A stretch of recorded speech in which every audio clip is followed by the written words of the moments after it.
श्री सूक्त का अर्थ और गीता का पाठ। आपने श्री सूक्त का नाम सुना होगा या पढ़ा होगा।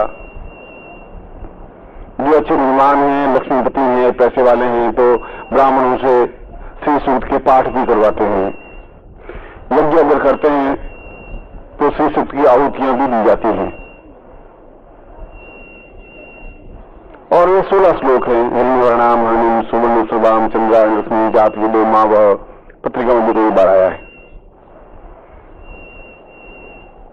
मगर इन 16 श्लोकों में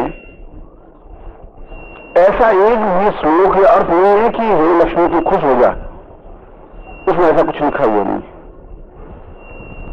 और फिर भी श्री सूक्त की बड़ी महिमा है। लोग कहते हैं श्री सूक्त का पाठ करते रहना चाहिए। पाठ करते रहने से श्री सूक्त समझ में नहीं आएगा, क्योंकि पाठ करने की चीज श्री सूक्त नहीं है। गीता पाठ करने की चीज नहीं है। लोग गीता का पूरा अध्याय करते रहते हैं। धर्म क्षेत्र कुरुक्षेत्र संहितायु स्वयं राम का पांडवासी किम कुर्वन्ति संजय, और वहां से लगा करके 18वां अध्याय तक वो करते रहते हैं कि अर्जुन टूट जा युद्ध कर, ये अर्जुन टूट जा युद्ध कर। अर्जुन उठे नहीं, बैठा रहे। वो 1 दिन भी कहे, 2 दिन भी कहे, महीना भर हो गए, न तो अर्जुन उठे न कोई बात। वो पाठ करने की चीज नहीं है। हमने और हमारे पूर्वजों ने ये समझ लिया था कि हमारे आने वाली पीढ़ी निकल नहीं होगी। वो समझदार थी, वो समझ गई थी। उन्हें बुद्धि तत्वों की बात रहेगी कम। अब उनके वो बेटे बन गए पंडे, बन गए गुरु, बन गए पुरोहित। अब उनको खुद को ज्ञान नहीं। अब ज्ञान नहीं तो समझा नहीं सके तो सबसे सीधा सरल तरीका ये है कि पाठ करो, बस खत्म। और विद्वान पाठ नहीं कर सके तो पंडित खुद पाठ करे। इसलिए गीता का पाठ किया जाता है। गीता तो एक कर्म क्षेत्र का एक उदाहरण है कि बिल्कुल निष्क्रिय व्यक्ति जीवन का, जिसमें निढाल व्यक्ति दमखम भी नहीं है, जिसमें उसको तैयार करने की क्रिया है कि तुम खड़े हो जा, तैयार हो जा, युद्ध कर। मुंबई में एक प्रवचन हो रहा था गीता पर। 8 वडे जी प्रवचन कर रहे थे। तो आपने नाम सुना होगा, मुंबई में 8 वडे जी पूरे संसार में गीता पर प्रसिद्ध हैं। और वे जितने मछुआरे हैं उनको गीता के पाठ तो करवाते हैं। मैं तो उनको रेस्पेक्ट देता हूँ 8 वडे जी को, मगर वो पाठ तो करवाते ही हैं। और उसके साथ साथ गीता का, जैसे मुरारी बाबू रामायण का पाठ करते रहते हैं, तो 8 वडे जी गीता का पाठ करते रहते हैं। एक दिन मुझे मुंबई में था ही और मुझे काम था नहीं, तो मुझे जिसके घर ठहरा था, अभी करीब 2-3 साल पहले की बात है, 2 साल, कि आप गुरु जी चलिए 8 वडे जी का आज गीता का प्रवचन है। और पूरा जीवन उन्होंने गीता पे लगा दिया है और प्रवचन बहुत गीता पे अच्छा करते हैं।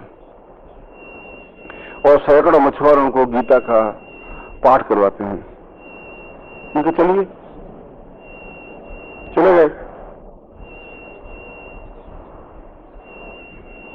8 वडे जी ने मेरा नाम सुना तो मुझे आगे बिठा दिया कि आप बैठे, रेस्पेक्ट दिया, सम्मान दिया, स्वागत दिया।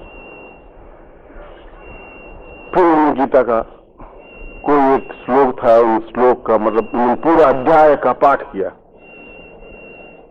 30 अध्याय का लगा करके।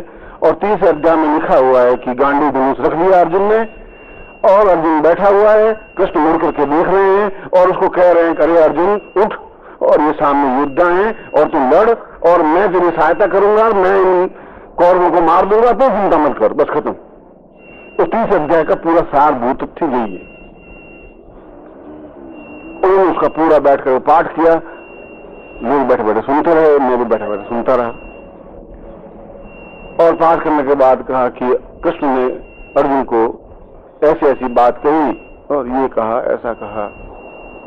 पाठ करने में वो बड़े स्वस्थ से पाठ करते रहे। ओम धर्म क्षेत्र कुरु, ऐसा पाठ करते। 1 घंटा लग गया, 1 घंटा बताओ तो मैं उठ गया, बोर हो गया, थोड़ा सा सो। फिर मुझे पूछा आपको कैसा लगा, हमारा प्रवचन आपको कैसा लगा? हमने कहा आपका प्रवचन मैंने जिंदगी में पहली बार सुना,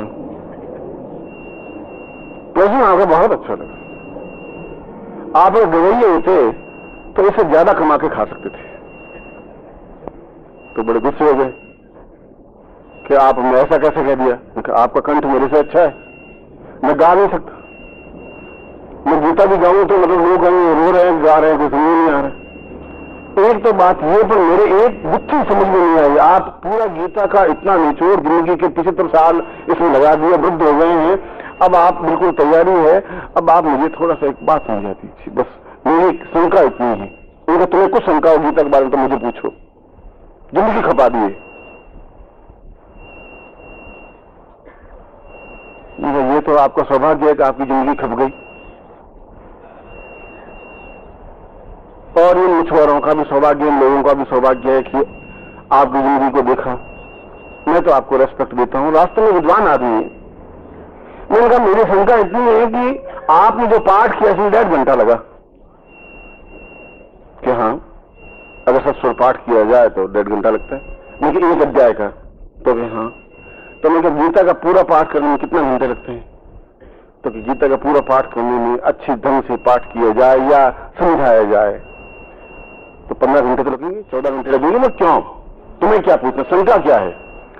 मैंने कहा शंका ये है आठवले जी कि एक तरफ कौरव खड़े, एक तरफ पांडव खड़े, युद्ध की तैयारियां हो गई, लड़ाई झगड़े, ढोल नगारे बजने लग गए, बिंदु भी भीष्मता मैंने बिंदु बजा दी, विजय शंख बजा दिया कि अब युद्ध तैयारी, युद्ध का मतलब है अब अपनी अपनी गदा भीम छोड़ी है, लड़ाई झगड़ा शुरू करिए। दुर्योधन ने तीर ऊपर चढ़ा दिया। अब बस सब तैयारी हुई और कृष्ण बैठे बैठे समझा रहे हैं, 1 घंटा, 2 घंटे, 3 घंटे। न अर्जुन समझ रहा है न कृष्ण समझ रहे। 15 घंटे तक वो सब कौरव सेना करती क्या रही, ये आप समझा रहे।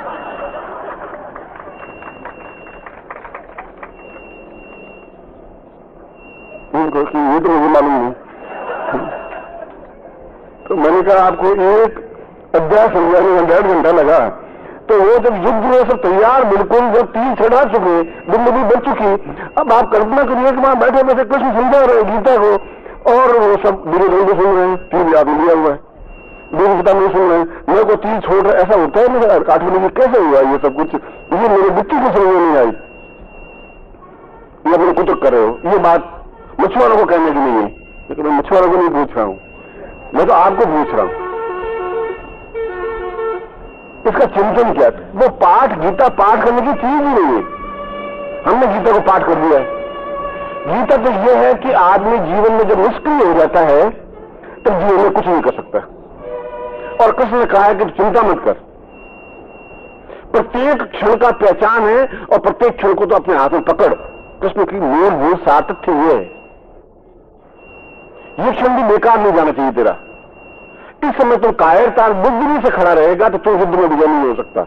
वह चाहे कौरव पांडव का युद्ध हो, चाहे हमारे जीवन का युद्ध हो, कोई युद्ध हो, उस युद्ध में विजय प्राप्त करने के लिए निष्क्रियता, शिथिलता नहीं चल सकती। ये एक बात। और दूसरी बात, और कल्पना भी नहीं चल सकती। कायर की तरह बैठे हैं, बुद्धिल की तरह बैठे हैं और सब भगवान कर लेंगे, उससे भी नहीं चल सकता अर्जुन। और तीसरी बात, अर्जुन तो खुद तैयार होकर लड़ेगा तो जीत सकेगा। वो कृष्ण ने अर्जुन को कहा या चाहे आपको कहा, बात एक ही है कि इस जीवन के संग्राम को जीतने के लिए यदि आप निष्क्रिय बैठे रहेंगे तो जीवन नहीं जीत सकते। इसके लिए गीता को पाठ करने की अपेक्षा उसका जो सारभूत मर्म है कि मैं प्रत्येक क्षण को अपने हाथ में पकड़ लूं, देख लूं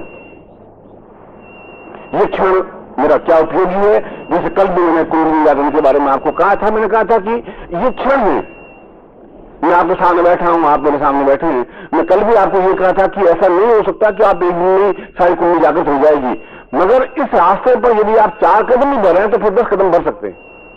आपने एक निष्क्रियता छोड़ी, एक कदम बढ़ा। जो कदम बढ़े मैं आपके साथ चलूंगा। जब वो तुम बैठे ही रहोगे और वो चिल्लाता रहेगा, चीखता रहेगा, घोड़े लगाम पकड़े हुए है। अब वो भले एक बार पाठ कर लो, 25 बार पाठ कर लो, 500 बार पाठ कर लो, हे अर्जुन तो उठ, हे अर्जुन, अर्जुन को मैं तो उठूंगा नहीं, मैं तो लड़ूंगा नहीं, अरे भाई तू लड़ ले, नहीं मैं तो नहीं लड़ूंगा, बैठा बैठा। दूसरे का क्या बात है कि नहीं ये समझ नहीं पा रहा है, कुछ समझ नहीं आ रहा है। ठीक इसी प्रकार से आपने श्री सूक्त का पाठ करना शुरू कर दिया, तो पाठ करने की चीज नहीं। इसी प्रकार से लोग ऐसे सैकड़ों पंडित हैं जो लक्ष्मी उपनिषद का रोज पाठ करते हैं, शुरू से लगा के 216 श्लोक पाठ करते हैं और उनके घर में लक्ष्मी नहीं आती।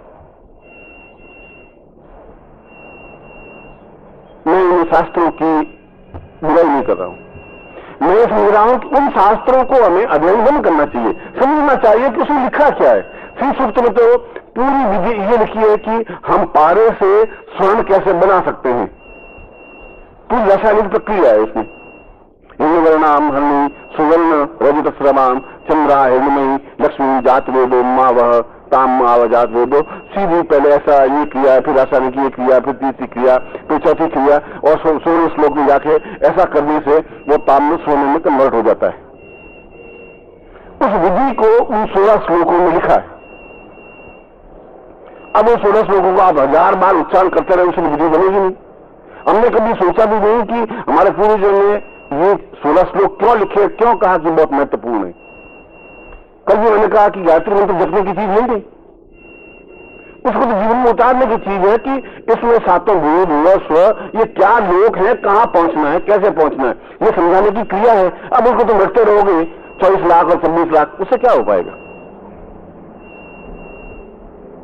इसलिए लक्ष्मी उपनिषद का जब मैंने श्लोक बोला है तो श्लोक में पहली लाइन का अर्थ यह है कि तुम अगर निष्क्रियता छोड़ दोगे, ये दृढ़ निश्चय कर लोगे कि मुझे जीवन में संपन्न होना ही है, और संपन्न होना है,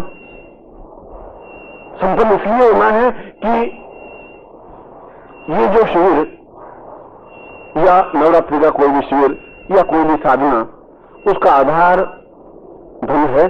इसको न तुम छोड़ सकते हो, न मैं छोड़ सकता हूं, न संसार का कोई व्यक्ति छोड़ सकता है। अगर गृहस्थ नहीं है, अगर धन नहीं है, पैसा नहीं है, तो गृहस्थ नहीं बन सकता।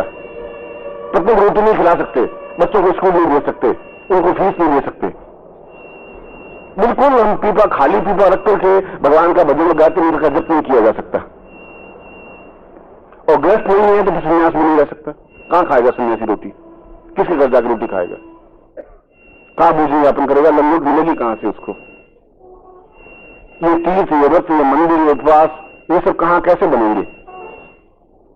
इसका बेस तो गृहस्थ है ही। इस गृहस्थ को निकार करके जिंदगी नहीं चल सकती। मैं ऐसी तुम्हें सलाह नहीं दे सकता, तुम गृहस्थ को छोड़ दो और चले जाओ। मैं तुम्हें कहूं इस संसार युद्ध में तुम्हें खड़े होना है। और हमारा कोई भी पूर्वज, चाहे वशिष्ठ हो, चाहे विश्वामित्र हो, चाहे कणाद हो, चाहे अत्रि हो, चाहे पुलिस हो, ऐसा तो कुमार तो कोई मरा ही नहीं, पैदा हुआ कुमार, बस खत्म। दो शादियों की वशिष्ठ में, न कृष्ण कुमार रहे, न रामकृष्ण रहे, न बुद्ध रहे, न महावीर स्वामी रहे, न सन्यासी बने। इसलिए गीता का मूल सार यह है कि हम जीवन में संघर्ष करते हुए और उस क्षण को, प्रत्येक क्षण को पकड़ते हुए, प्रत्येक क्षण का उपयोग करते हुए, उपयोग कि हम मनुष्य हैं और हमारी एक लिमिट है। इस व्यक्ति की एक लिमिट है कि इसके बैंक में 10,000 रुपए हैं, बस खत्म। आज अगर लड़की की शादी हो जाएगी तो उसकी लिमिट है 10,000 से ज्यादा खर्च कर ही नहीं सकता, और शादी 10,000 में हो नहीं सकती। तब इसको किसी ऐसे व्यक्ति, ऐसे श्रीमान के पास में जाना पड़ेगा जो 10,000 से ज्यादा संपन्न व्यक्ति है, जिसके पास 50,000 है, 70,000 है, 80,000 है, लाख रुपए हैं, और कहेगा, याचना करेगा, प्रार्थना करेगा, जैसे भी करेगा, और उसे 25,000 या 30,000 रुपए लेकर के लड़की की शादी कर लेगा। ये जाएगा उसके पास, और नेता हमसे ज्यादा संपन्न है, क्योंकि वह एक वर्ग है, एक मनुष्य वर्ग है, एक देव वर्ग है। निश्चित रूप से हमसे ज्यादा संपन्न है। हमारी एक लिमिट है, ज्ञान की भी, चेतना की भी, धन प्राप्ति की भी। तुम्हारे परिश्रम से धन प्राप्ति नहीं हो सकती। जो श्लोक का मूलभूत निष्क्रिय होने का तात्पर्य है कि तुम जो 24 घंटे मेहनत करके पत्थर उठा करके तुम चाहो कि मैं लखपति बन जाऊंगा या संपन्न बन जाऊंगा, वो नहीं बन सकते। परिश्रम से नहीं हो सकता। पशु जो मजदूर दिन भर ये पत्थर फेंकता है और शाम को 40 रुपए लेके जाता है, ये हमसे ज्यादा परिश्रम करता है। और ग्वालियर रेल मिल्स में बिरला जी का मैनेजर आता है, 24 घंटे में 5 मिनट के लिए 4 कागज देखता है, साइन करता है और 35,000 रुपये महीना उठा लेता है। वो केवल 4 कागजों पर साइन करता है और 35,000 रुपये महीना लेता है, और एक दिन में पत्थर ढोता है और 40 रुपये उठाता है। इसका मूलभूत कारण पूर्व जन्म के संचित पुण्य और बुद्धि। और बुद्धि हमारी यह कहती है कि ये श्री सूक्त, ये लक्ष्मी सूक्त पाठ करने की चीज नहीं है। बुद्धि हमारी कह रही है कि इसके मूल अर्थ को समझना चाहिए, मूल भावनाओं को समझना चाहिए, मूल महत्व को समझना चाहिए। कोई जबरदस्ती की बुद्धि छोड़ने से बुद्धि नहीं हो सकती। मंत्र रहस्यम। जो मैंने आपको मंत्र दिया है, जो मैंने आपको माला दी है, वह यंत्र अपने आप में अत्यंत मूल्यवान है। मूल्यवान इसलिए कि यदि हम उसको समझ सकें, यदि हम समझेंगे, यदि हम केवल आलोचनाएं प्रिय हैं, तो हम जीवन में कुछ प्राप्त कर भी नहीं सकते, क्योंकि वह वस्तु अपने आप में अत्यधिक मूल्यवान है। इसलिए कि वस्तु मैंने आपको दी है, इसलिए मूल्यवान है। मंत्र रहस्यम।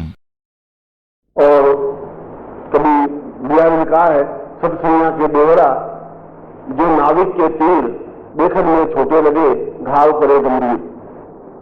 छोटे से तीर होते हैं, घाव बहुत गंभीर करते हैं। हाथी जैसे बहुत व्यक्ति को इतना सा देह का अंकुश कंट्रोल में कर लेता है। मंत्र छोटा या बड़ा ये महत्वपूर्ण नहीं होता, मंत्र अपने आप में किसने दिया है ये बहुत महत्वपूर्ण है। हमेशा इस बात को ध्यान रखिए। मंत्र लक्ष्मी का मंत्र तो कोई भी साधु संत में देगा, कोई भेजेगा, उसमें कोई विशेषता नहीं है। किसके प्राण रक्त से निकला हुआ ये मंत्र है, वो अपने आप में बहुत ताकतवर है, उसकी विशेषता है, वह श्रेष्ठ है। इसलिए शास्त्रों में कहा गया कि उत्तम घर का आटा खाना चाहिए, रोटी खाए, उत्तम घर से अनाज लेके खाना चाहिए, और उत्तम गुरु से ही उस मंत्र को लेना चाहिए। मंत्र किताब में लिखा हुआ है, मैं कल पत्रिका में छाप दूंगा, तुम मंत्र ले लेना, यहाँ आने की जरूरत नहीं। तो मंत्र किस प्राण चेतनों से लिया हुआ है, ये अपने आप में बहुत ज्यादा विशेषता है। आप सब लोग यहाँ आए, मुझे बहुत प्रसन्नता हुई है।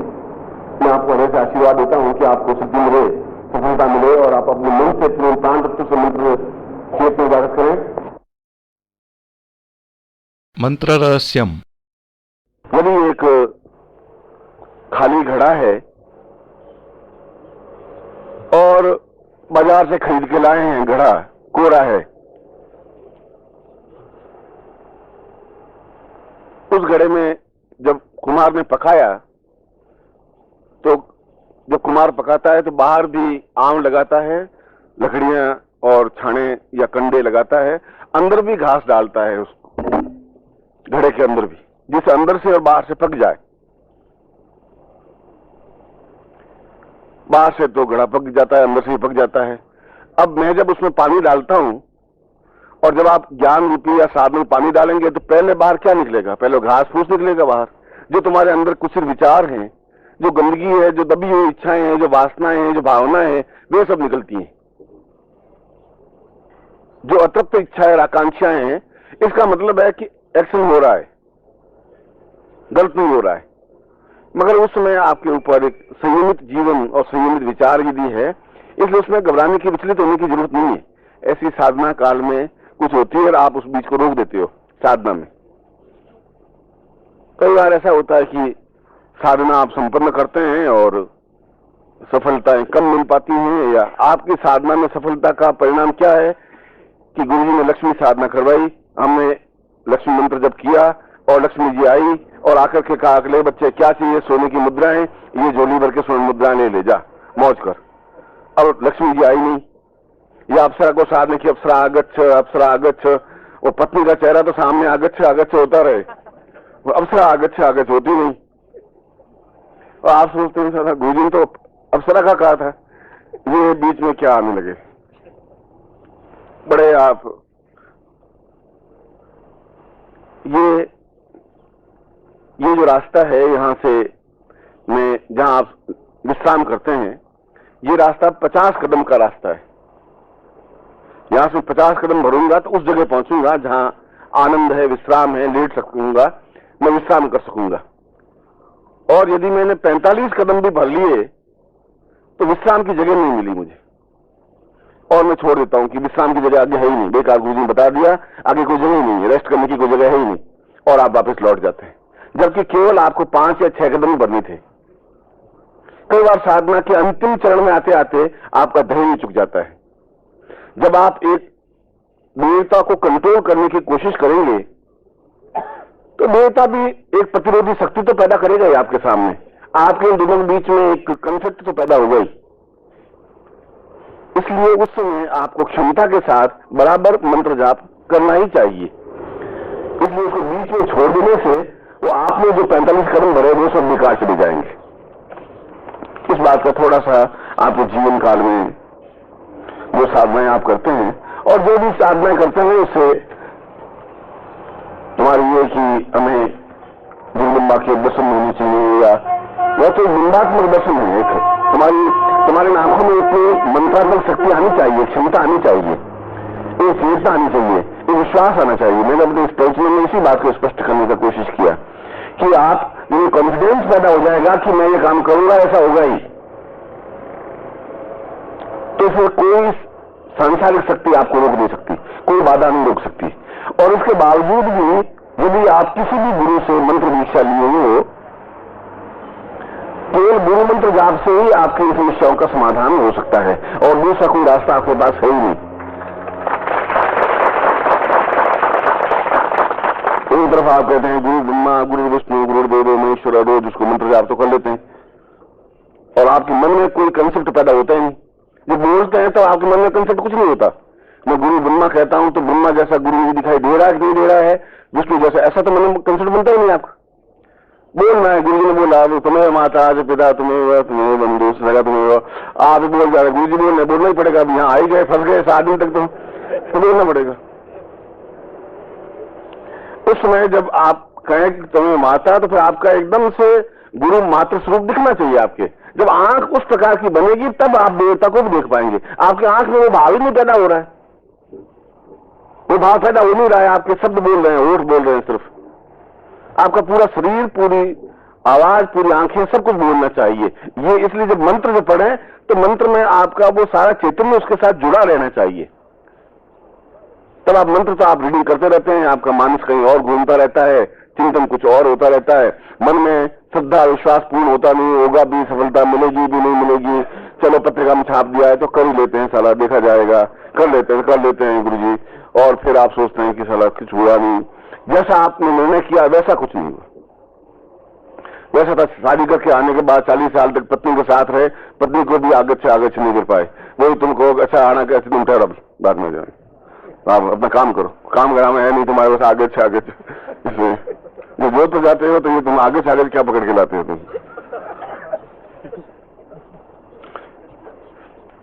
पूर्णावती का तात्पर्य हमारे जीवन में जो कुछ न्यूनताएं हैं और हैं, हम मनुष्य हैं, हमसे मंत्र में और देवताओं की श्रद्धा में, भक्ति में, मंत्र जाप में न्यूनताएं संभव है, तो जरूर नहीं न्यूनताएं हो।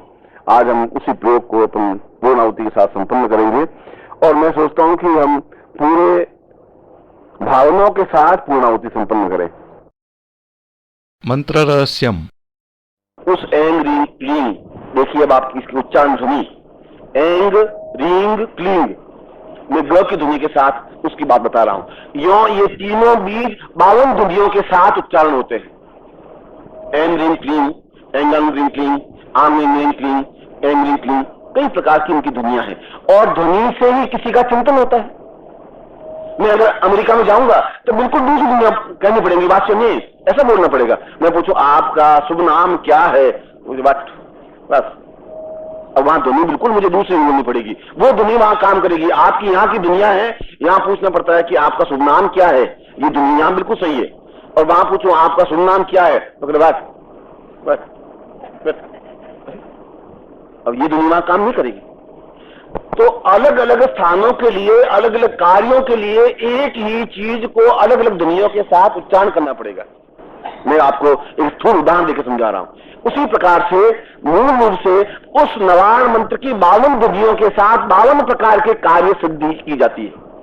आपके लिए महत्वपूर्ण है कि उसकी ग की ध्वनि के साथ उच्चारण किया जाए, एंग रींग क्ली। यह तो आगे की स्थिति है कि आप कितने शिष्य बनते हैं, कितने उस गुरु के पास जाकर के क्या कुछ प्राप्त कर सकते हैं, यह तो उसके ऊपर है। मैंने कहा कि शिष्य की सीमा अनंत है और गुरु अगर देने वाला हो तो अनंत है, मगर उसका आनंद, उसकी अनिवर्चनीयता अपने आप में अद्भुत है। आपने यहाँ 2 और 3 दिन देखे, जरूर आपने यहाँ 2 दिन बिताए होंगे, मगर ये जो रस बरसने का जो आनंद है, अपने आप में निश्चिंत भजन हो रहे हैं, गायन हो रहे हैं, संगीत हो रहे हैं, गुरु बैठे हैं, वो अपनी उन स्थितियों को, उन चिंतनों को जो हमने सुना नहीं, समझा नहीं, कभी एहसास नहीं किया, कभी पढ़ा नहीं, और उनको सुनते, इससे बड़ा आनंद और जीवन का फिर क्या हो सकता है? क्या बच्चे पैदा करने में आनंद आता है? क्या उनको लूट मार करके 4 रुपए कमाने में आनंद आता है? वह आनंद नहीं है, वह तो तृष्णाएं हैं जो दौड़ धूड़ करके इकट्ठा कर। कल भी मैंने समझाया कि उसको इकट्ठा करने में आप उसका क्या आनंद ले रहे हैं। मैंने तो उस धन को मान लो एकत्र किया, उस धन के माध्यम से अपने शिष्यों को फिर कन्याकुमारी तक ले गया, रामेश्वरम तक ले गया, अमरनाथ गुफा तक ले गया, और मैं सोचता हूं कि भारतवर्ष में कोई तीर्थ नहीं रहा होगा जहां अपनी पत्नी को नहीं ले गया, बच्चों को नहीं ले गया। अमेरिका में तो उस धन का उपयोग कर रहा हूं। मगर आपको भरोसा नहीं हो तो यहां पर 2 किलोमीटर दूर चांदपौल एक स्थान है जहां 5000 सीमाली के घर हैं, मेरी जाति के। ये मैं तो उनकी बात कर रहा हूं, कोई मुझे आलोचना करने में कोई संकोच नहीं, अपनी न्यूनताओं विशेषताओं को। और उनके पास भी 4-4, 5-5 लाख रुपए होंगे, क्योंकि पूर्वजों से संचित धन इकट्ठा होता रहता है, खर्च वो करें नहीं। और शाम को ये गमछा फटा हुआ ये पहन करके बैठे रहते हैं, क्योंकि धोती फट जाएगी, वापस पहन के कल जाना पड़ेगा, और ऐसा बैठे रहते हैं। और आज सब्जी लाएंगे, 3 दिनों तक उसी सब्जी को पका पका खाते रहेंगे। वो धन का क्या यूज, क्या धन? और आप जो कुछ धन एकत्र कर रहे हैं, अगर आप उसका आनंद नहीं उठा पाए, आप कौशा में जिंदगी में जावे ही नहीं, तो फिर आपके धन को आप इकट्ठा करके करेंगे भी क्या? यूटिलिटी क्या होगी? ये जीवन तो अपने आप में कोई बहुत बड़ा मूल्यवान और महत्वपूर्ण नहीं है। जीवन में जो कुछ प्राप्त कर सके वह महत्वपूर्ण है। और अपने प्रयत्नों से, मैंने आज से 3 साल पहले यात्राएं करवाई थी, 2 बार 3 बार यात्राएं करवाई, अमरनाथ की भी, रामेश्वरम की भी, कन्याकुमारी की भी, बद्रीनाथ की भी। मैं 2 साल यात्राओं पर जा नहीं सका, आप लोग भी जा नहीं सके। आप अपने प्रयत्नों से जाएं, अपने जीवन को देखें, उस सत्य का उद्घाटन करें। और मैं उस नवाण मंत्र की व्याख्या को, जो मूल उस मार्कंडे पुराण के श्लोक की बात कर रहा हूं, मैं तो एक श्लोक पर बात कर रहा हूं, एक श्लोक की पंक्ति पर बात कर रहा हूं कि श्लोकों में कितना गूढ़ चिंतन है जिसको समझने की जरूरत है। वो कह रहे हैं कि वो ब्रह्म कमल हमारे अंदर विकसित है, उसको प्रस्फुटित करने की जरूरत है। कैसे करें प्रस्फुटित? अगर हमारे अंदर है ब्रह्म कमल तो प्रस्फुटित कैसे करें? और यदि उसने कहा है ब्रह्म कमल है, ये तो हमने भगवान विष्णु की नाभि से निकलते हुए देखा है, उस चित्रों में देखा है। और इसका मतलब है कि नाभि के माध्यम से उस नवीन सृष्टि का निर्माण हो सकता है, जैसा कि विष्णु ने किया। और विष्णु का नाम है पुरुषोत्तम, और आपका नाम है पुरुष। और उस एम रीम क्लीन साधना का मूल तत्व तो समझ लेंगे तो आप पुरुषोत्तम बन जाएंगे। इतना ही तो है। उस सामान्य व्यक्ति से ऊपर की स्टेज वाला व्यक्ति है, उसको पुरुषोत्तम कहते हैं। यह श्रेष्ठ, यह उत्तम, यह सर्वोत्तम, यह पुरुष, यह पुरुषोत्तम। अगर आप सामान्य पुरुष हैं तो आप पुरुष हैं, मगर पुरुषोत्तम बनने के लिए आपको शिष्य बनने की जरूरत है। वैसा शिष्य जहां कुछ ग्रास्प कर सके, पा सके, वहां हिसाब किताब नहीं कर सके। और हिसाब किताब करके क्या प्राप्त हो सकेगा, क्या हो जाएगा? उस जीवन का आनंद ही क्या है? उन सारी स्थितियों को हम जीवन में देखें, नहीं देखें तो गुरु के साथ जाएं, गुरु को पकड़ के ले जाएं, खुद जाएं, मगर उन चीजों को देखें, उस साथ उस सत्य का साक्षात्कार कर सकें, उसका एक आनंद ले सकें। जैसा आप आनंद ले रहे हैं, यह भी जीवन का एक आनंद है। यहां पर तृष्णाएं नहीं है, यहां सुख भी नहीं है। सुख से आपको मिल ही नहीं रहा है, यहां मैं आपको सुख नहीं दे रहा हूं। आप वहां बैठे, हवा आपको नहीं मिल रही है, पंखा मैंने लगाया नहीं, आपके लिए मैंने बहुत बहुत अच्छी तरह से शरबत और दूसरे बिस्कुट और डबल रोटियां नहीं रखी हैं, ठंडे पानी की बोतलें नहीं है, फ्रिज आपके पास नहीं, सुख की सुविधा मैंने नहीं दी है, मैंने आपको आनंद की सुविधाएं दी है। और आनंद जीवन का मूल धर्म है, मूल चिंतन है, मूल विचार है। यदि हम आनंद प्राप्त कर सके, मूल दे सके, और उन एम रीम क्लीन के तीनों बीजों को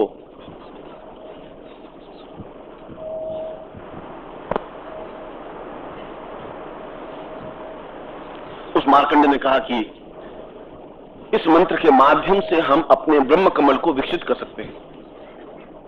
मार्कंडेय श्लोक में ऐसा बताया, मगर कैसे कर सकते हैं यह मार्कंडेय ने श्लोक में कुछ बताया ही नहीं। इसलिए नहीं बताया कि उसने तो बताया मगर कोई समझ ही नहीं सके, उसका कोई मतलब ही नहीं है। आज धूमन जी ने एक भजन सुनाया कि भगवान तो बिल्कुल तुम्हें पैदा किया ही, मर्जी दी, मगर तुम कीर्तन कर ही नहीं सको, भजन करो ही नहीं तो भगवान क्या करेगा, उसका क्या दोष है। इस मंत्र को आप समझे ही नहीं, उस मंत्र के अनुरूप आप चले ही नहीं, तो मंत्र बेचारा क्या करेगा, गुरु क्या करेगा। आप यहां से जाने के बाद बिल्कुल टांग करके बैठ जाएंगे, फिर दूसरी नवरात्रि में खींच के बुलाऊंगा तो फिर आप आ जाएंगे, वह नहीं। आपकी निरंतरता बननी चाहिए, उस जीवन के आनंद को लेना चाहिए।